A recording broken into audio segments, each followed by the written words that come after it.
I'm Warren. And I'm Adam, and we work for the Sanguine Writing House, which is the UK's leading provider of online and in-person mystery games. And this is the next episode of our podcast, Minefield. And today we're going to be talking around positive communication and the importance of non-verbal communication. Yes, so big welcome to Dr Pamela Smith, who's our special guest. It's an honour. She prefers Pam, so thanks for joining us, Pam. Thank you. And do you want to start off by just telling us a little bit about yourself? Yes, surely. My name is Pam, as Adam and Warren have said. I've got a background in education and healthcare and taught for a considerable length of time at the university where I taught health professionals, mostly dietitians, in obviously dietetic practice. But a big passion of mine was communication. And when I started on the programme, they were tended to go for the more academic types. But I think what's more important is people's ability to communicate with others and to treat them as a person. So I put steps in place to interview students before they came on the programme, and I was particularly looking for students who could communicate with people in all walks of life, but especially those who are more vulnerable through ill health. So, because your actual PhD, the thesis is all about positive communication. Is that where the background of that came from then? Yes, I think we've all been in situations where people have made us feel small or stupid. And you know that it affects sometimes the rest of the day, sometimes it affects you for a long time. So it's important that when we communicate with others, we're respectful and we show a degree of empathy. When I started out with communication, I was really interested in what people perceive to be the most important aspects, if you like. And not an awful lot of people recognize how important nonverbal communication is. So I was asking my students initially what they felt was involved.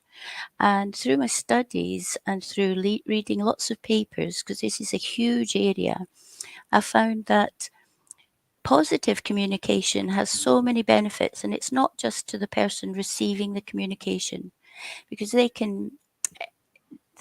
positive communication can help people manage themselves better, to grow their confidence.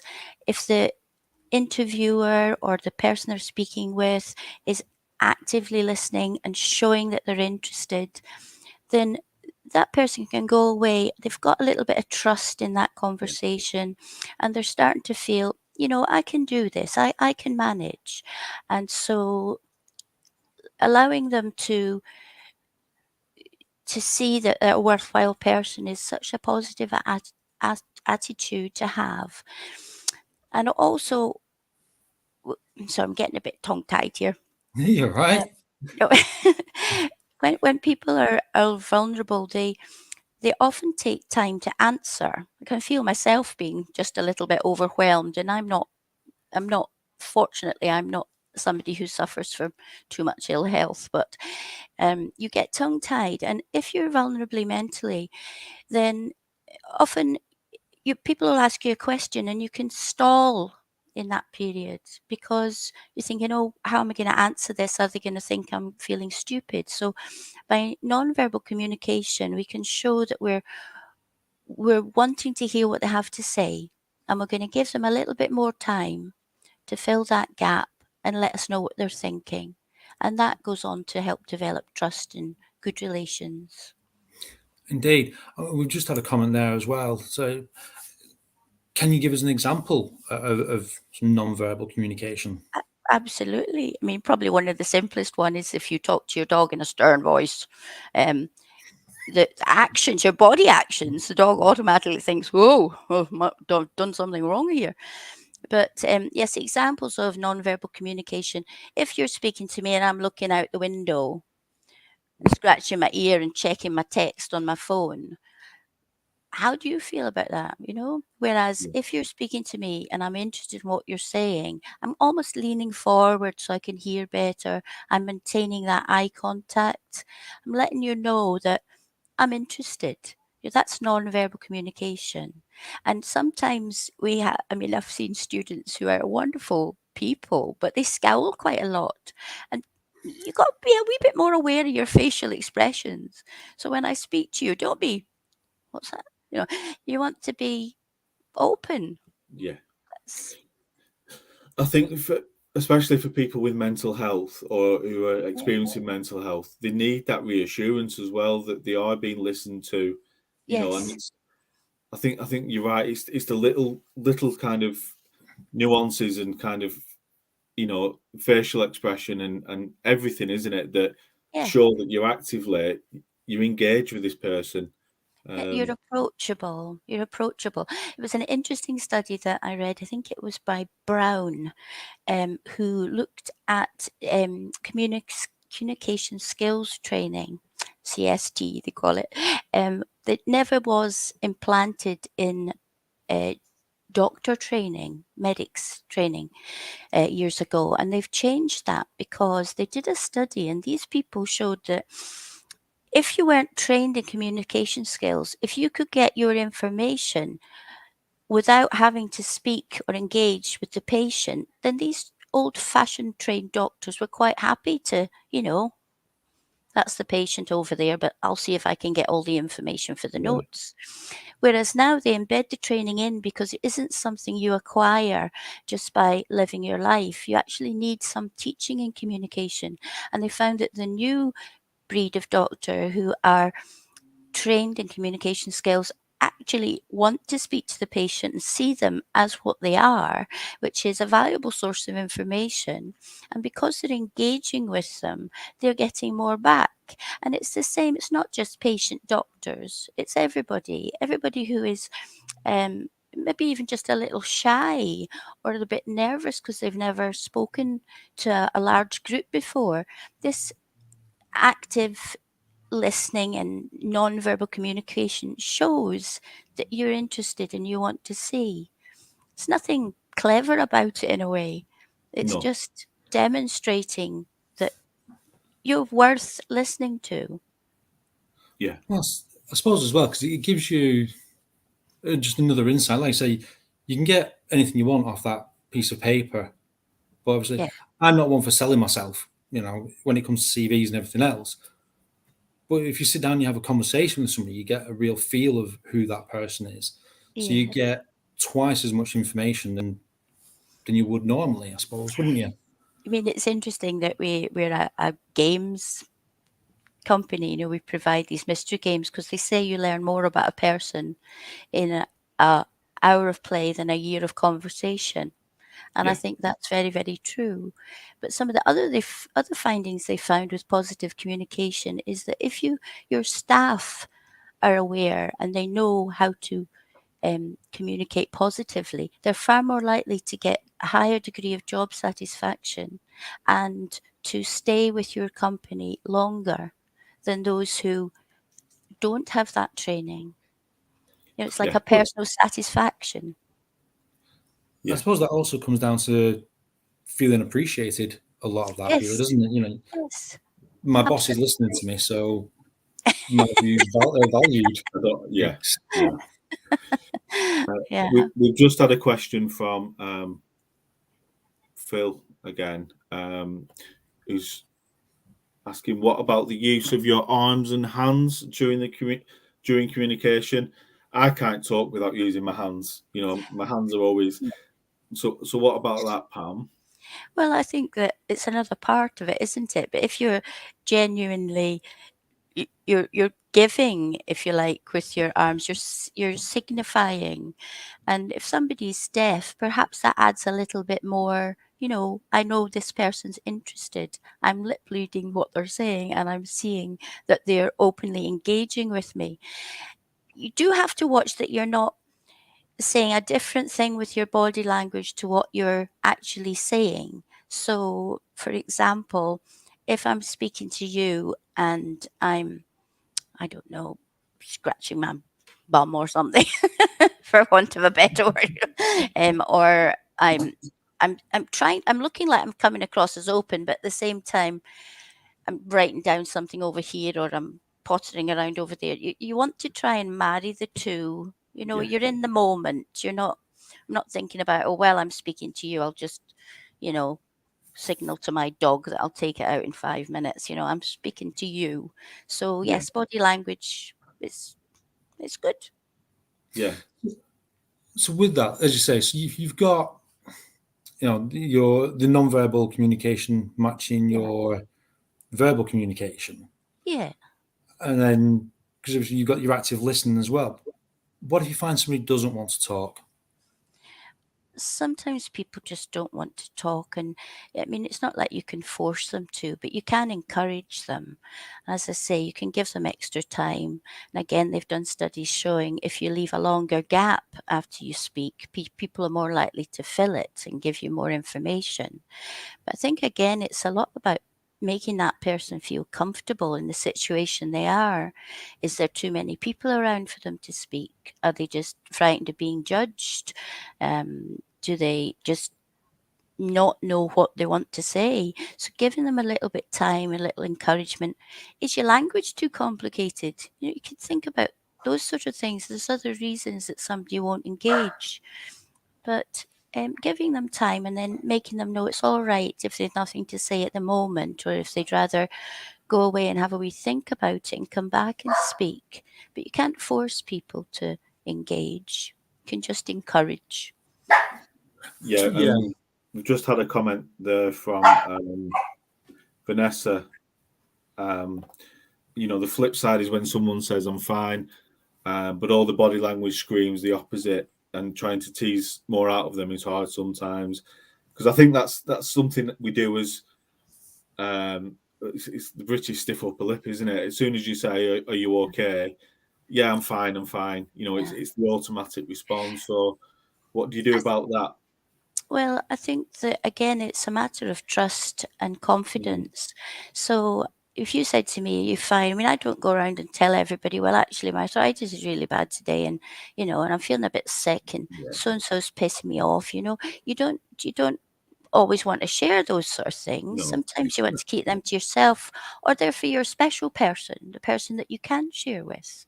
But as you encourage people to grow in their self confidence and feel mentally more worthwhile and better, then often they will start to open up to you. It might not be on the first meeting, Yeah, you know. exactly. I mean, I've had clients where I would speak to them on the first occasion, and I just know from speaking to them, this is not the time for us to discuss your, terribly bad diet, for example.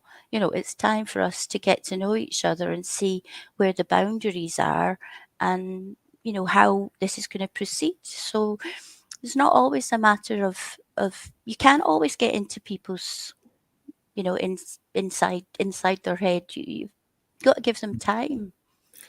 Yeah, I think it's about reading people as well, isn't it? Picking up Yeah. on their body language. If they're closed, and you pick up that Yeah. they're a little bit apprehensive or they're a little bit anxious.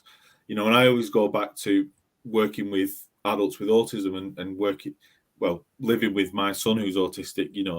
I Yeah. can't always read him, or be able to read people with autism, and people with autism don't like eye contact. They avoid eye No. contact. Yeah. So you've got to look for other clues, haven't you? You've got to Yeah. look for That's other it. information. Yeah, you can look for clues, but you can also perhaps find something initially that they do want to talk about. Yeah. Like somebody might not want to talk about themselves, but football's a kind of universal. A common Oh, interest, isn't it? most people will have a word, or they'll say, "I'm not interested in football." Yeah. So it depends, but you can find, what's your hobbies, what do you like to do, what makes you relax, and sometimes just getting them to talk about themselves engenders a good feeling and starts the relationship between you and them.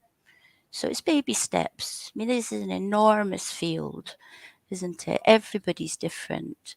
So it's just finding that way that works with that individual and helping them to communicate positively with you and you with them.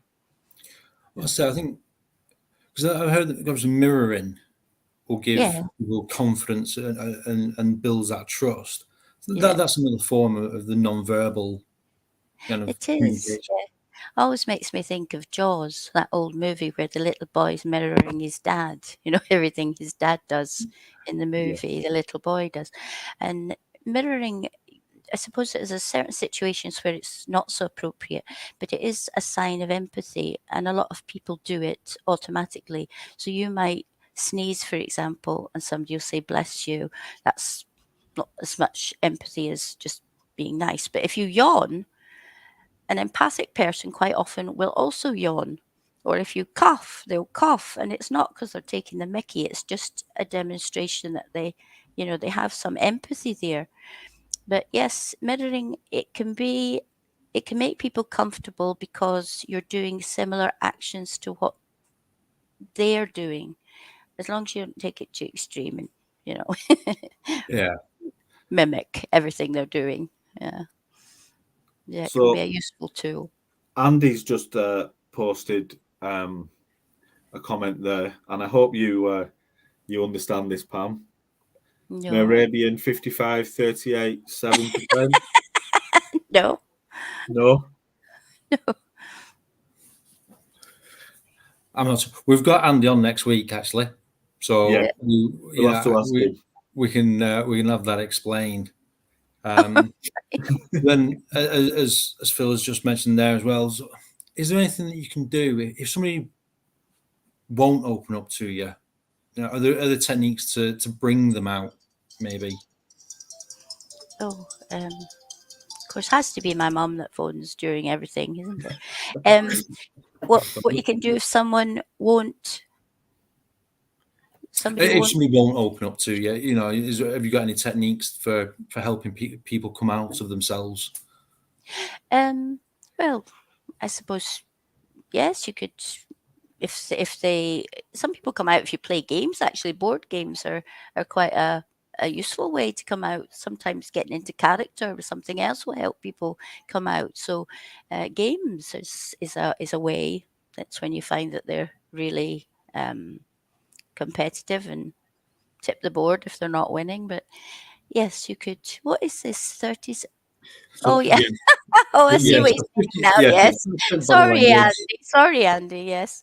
Yes. yeah, It's so a big debate about that. 55% body language, 37% tone and pitch, and 7% is Yeah. actual words. Yeah. That's a really good aspect, actually, Andy. Yes, the how you speak and the pace that you speak, that can influence whether somebody responds. Because if you've got a nice soft voice, people might be more inclined to think, well, this person's kind. It doesn't always go that way. I mean, look at Rod Stewart. He sounds like a rasping ashtray, but I believe he's quite a kind individual.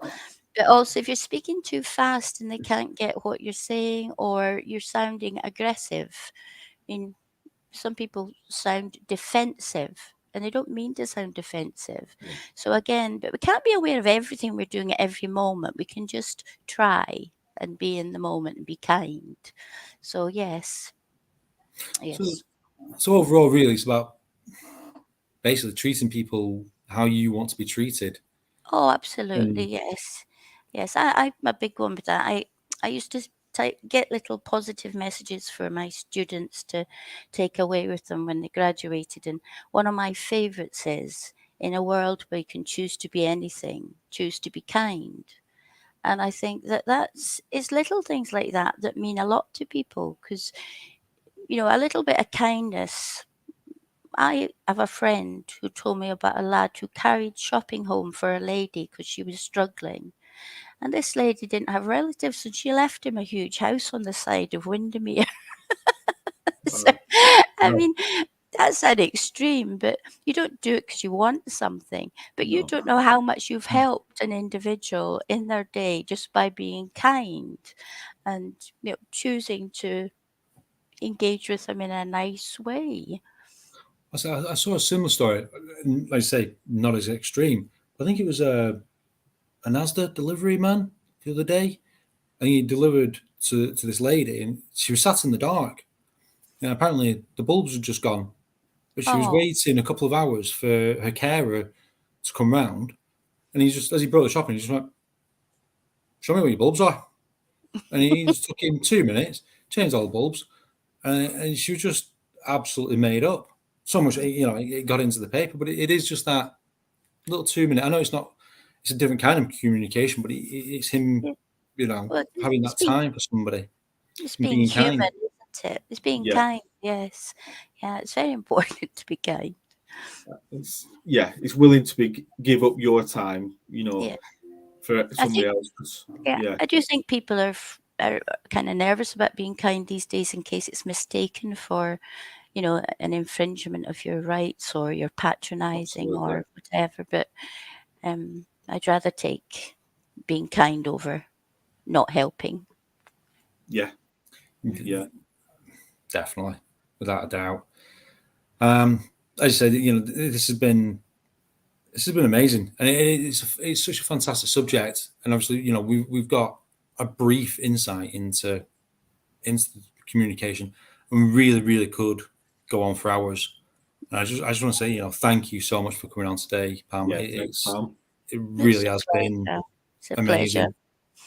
I'm not an expert, but I have a passion for communication and a passion for people. That you can tell that, and That's how it really comes across. Yeah. Have to be with my brother, Definitely. Yeah. So I think with that, we'll, again, was really good. We love that, and we hope that you'll come back actually, and we can discuss this further at some point. Not a But as problem. I said a little bit earlier, I think we've got Andy Aston joining us next week Yeah. at 12:30, and that's about. Is it Burst? Yeah, he's going to come and talk to us about an approach, a strategy that he's kind of developed and used. So yeah, that'll be really interesting. Again, go live next Tuesday, 12:30. So this video will be obviously on the Facebook page, and then we'll be posting where you can find it as well as a podcast, as an audio podcast. Please feel free to share it with your family, your friends, your contacts, because I think just these 20 minutes are just so insightful, and they could be really, really useful for somebody.